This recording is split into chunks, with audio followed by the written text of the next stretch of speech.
Hey guys, it's Mike with Team OCG again.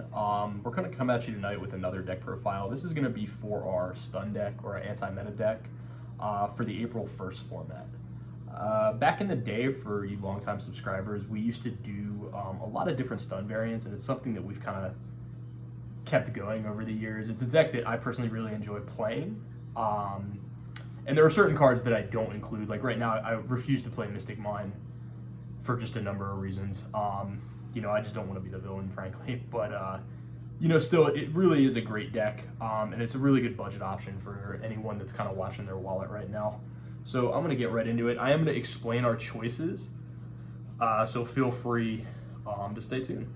So first thing, this is obvious, 3 Fossil Dyna. For those of you guys that don't know, stop special summoning. If it's flipped face up, it destroys all special summon monsters. This is your stable. This is arguably going to be your best turn 1 play. You're going to summon it and set 4 for protection, and that's pretty much what you're going for, is just locking them out of their options. Great deck, though. Great card, though.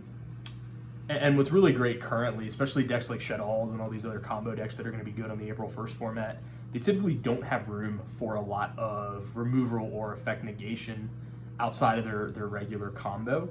So aside from Lightning Storm and Impermanence, there's not a lot of answers to this floating around, and because we play a lot of protection in the form of traps, which you'll see, it tends to be harder to out this card than you would think. So 3 of that. We also play 3 Border. This card is excellent. I mean, the level 1 Link isn't out, but other than that, like typically what you can do is summon that, pass the turn with protection. They'll have an issue getting over that, especially with your back rows being potentially live, and then the following turn you'll summon Dyna and lock them out further. 3 Raya. These are our last monsters. Thunder King is really strong right now too. The single-handed negation of inherent special summons is phenomenal, but also anything that stops my opponent from adding cards to their hand is going to be a good option right now. We play 9 monsters. I'm kind of in between playing a 10th.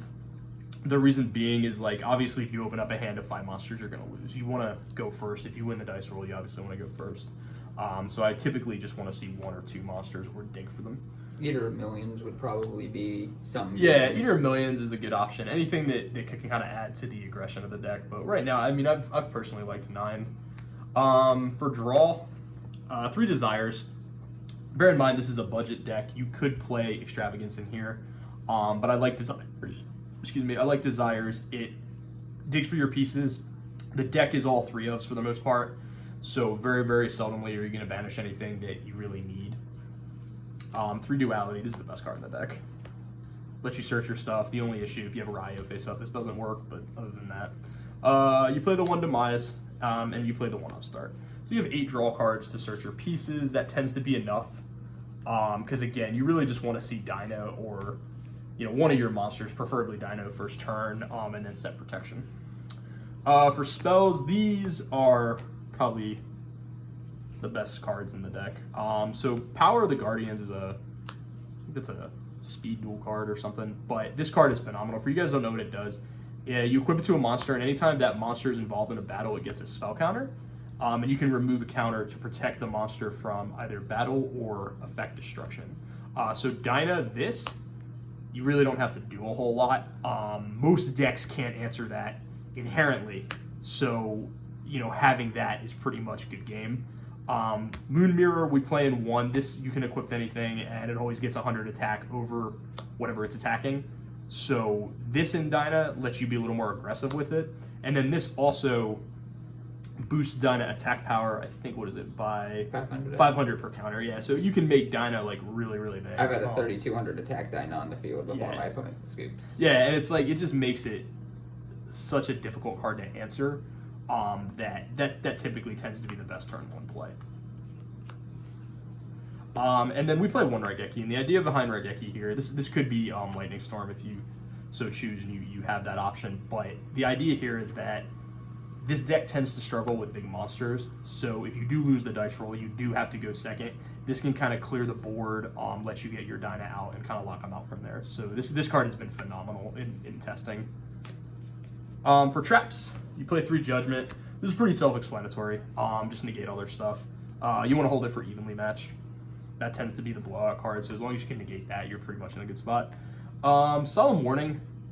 I play 3 of this. I do not play Solemn Strike, the reason being, this deck doesn't so much have a problem with monster effects as it does normal summons. So the idea being, if I have Warning and Dyna set, if you normal something bigger than Dyna, I can Warning it. I can't Strike it. Strike is not an out if you have a normal summon monster that can swing over Dyna, and in certain late game situations that tends to be the case. On top of it, it locks them out of the game when you take away their normal summon with Dyna on the field. Yeah, there's no other option to extend your board. So this, I think, is a much better choice than Strike.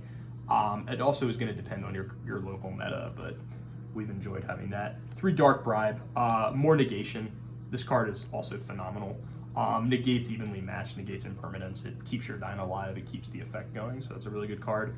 Compulsory Evac. This card is also a really good trap right now. Not only is it one of those cards that it's good if they have a board, it's good if you have a board, so it's a great 3 of. It also does a lot of obscure plays, like other than protecting your Dyna from like Storm or something, it also outs Mystic Mine. If they activate it and you have Dyna face up, you can return it to your hand, just to kind of make the numbers even on both sides. So that is kind of an obscure use for it, but it's a great card. Outs Links, out XCs. The Mirror Force, I play 3 Storming. This is the best one right now. Gets around in Girsu, and then 2 of the regular Mirror Force. Battle Traps, just because of how seldomly they're played in the current format, most people don't expect these cards, so they'll swing in and they'll expect maybe a device or maybe something along those lines, and then you hit them with Mirror Force, and it's like, all right, now you have no out. So, and then the last 2 cards, Phantom Knight Swords. These kind of fall in line with Power of the Guardians. It protects your Dyna or any of your monsters, and it gives it 800 attack. So in damage calc, you can flip this, or damage step, you can flip it, protect your guys, and then you can send it to the grave to protect from battle or spell and trap destruction, which is great. So, more protection for your Dyna is always good. 40 cards, no more, no less. I'm going to go over the side first, because the extra is kind of relevant. Current side, 3 Banisher, the Radiance. This card is phenomenal, especially against Shadows right now. Typically what you'll do is side out a 3 of a monster and put in another 3 of. You'll never side out Dyna for the most part, but usually Ryo or Border, and just summoning Banisher with protection, same thing. This with Mirror Force is so strong, just banishes all their guys. We play 3 Darkhole. Again, it's a budget option, but the idea here is game 2, let's assume I win the dice roll, let's assume I go first and win, they're going to make you go second. And, while you could side in Kaijus and whatnot, the cleanest board sweep right now is Darkhole. And what I like about Darkhole is that, aside from it being a cheap option of Lightning Storm, they also never see this card coming, and then I can activate it if I have, a face-up spell or trap or a back row. So if I ever need to, nuke my board just to get over something big and then summon, another Dyna if I have it, Darkhole can be played while Lightning Storm can't, so... Spell and Trap Destruction, I play 3 of Cosmic Cyclone. It's randomly good, it's Babel. 3 of Heavy Storm Duster, again, more back row removal. Outs to Mystic Mine, which I want to make sure I have many of, because I don't want to get stalled out by that card. And then the last thing I play is 3 Waking the Dragon. This card is randomly good. We don't get it off as often as you would think, but typically, especially at a local level event, they'll side in back row removal. So you'll see their Twin Twister, you'll see their Lightning Storms, and all these other cards that clear out your back row. And if you have this, it can bring out one of 2 options. So you can get the Falcon or Last Warrior, and then they have to deal with this plus whatever additional monster support you have in the form of Dyna, in the form of Border or whatnot. So that's the idea there. Is it's kind of a counter side, and it works randomly. I don't think it's a bad card. There might be a more consistent option depending on where you're playing, but so far it's been working pretty well for us. The extra, is not super relevant. We hardly go into it. 2 of the Falcon, you obviously will see with Waking the Dragon. 2 Tornado Dragon, just random spell trap destruction. 1 Cowboy. This card has come up. 800 damage, especially in the late game state with a deck like this, where you're typically swinging in for small amounts of damage, can sometimes win you the game. Or where people are trying to stall you out, like Oh, you in just go time. Cowboy when they pass it to you in 30 seconds in your main phase. Okay, Yeah, Cowboy for a game. as long as in Dyna's time. still not on the field, you're good. Yeah, with those ridiculous time rolls. Black Ship of Corn, it's an old card. It just sends stuff to the graveyard. It can be randomly good. Utopia, every so often they'll negate your Dyna, like during your turn, and you can then make Utopia and pass back to them. So now you have a Dyna plus protection, which is even better. Castell, self-explanatory. Bestdweller. Time Thief, Redoer. This card's randomly good. If you ever need something to go into. As far as links go, one Phoenix out Floodgates, Gravity Controller outs big guys, and then the last spells you play the last Warrior, and then you play 2 Chimera Tech. Our local meta has a lot of Cyber Dragon, and somewhere along the line, those players forgot that like this card exists outside of the realm of their own deck.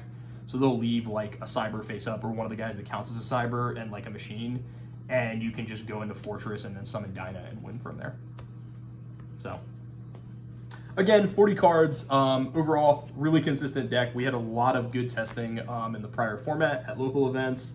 And it's a budget option for anybody out there watching their wallet, which, based on the current recession, is definitely a real thing. So, be sure to subscribe and comment and hit that bell, and we'll see you guys soon.